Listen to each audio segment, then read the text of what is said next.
আসসালামু আলাইকুম, আশা করি এই রমজান মাসে সবাই ভালো আছেন। তো এই ভিডিওটা করা হয়েছিল রমজান মাসের প্রথম শুক্রবার, আর শুক্রবার মানেই হজের দিন। তো আজকে আমরা যাচ্ছি ইফতারিতে তরমুজ কেনার জন্য। তো চলে আসলাম আমাদের প্রিয় শম্ভুগঞ্জ বাজারে।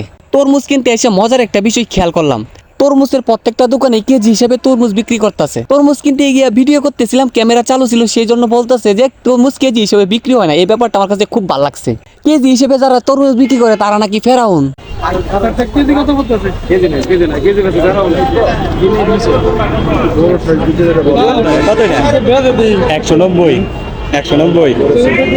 তবে আমাদের কাছে তরমুজ কেজি হিসেবে বিক্রি না করেও বেশি টাকা দাম চাই। ছোট্ট একটা তরমুজের দাম 190 টাকা।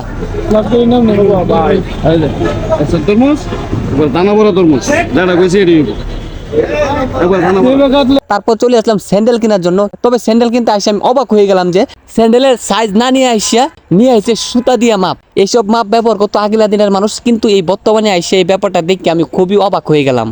আমি যখন ছোট্টবেলা শম্ভুগঞ্জ বাজারে আসতাম তেমন কোনো দোকান চিনতাম না, শুধু চিনতাম পালের দোকান। এই পালের দোকানেই সবকিছু পাওয়া যায়। যারা শম্ভুগঞ্জের বাসিন্দা এই দোকানটা প্রায় সব মানুষই চিনে। বহু বছর পর আজকে আসলাম এই দোকান থেকে কিছু কেনার জন্য।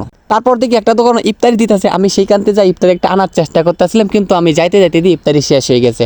নো, ইফতারি না পাই কিনে নিয়ে আসলাম। তো আজকের এই ছোট্ট ব্লগটা এখানেই শেষ।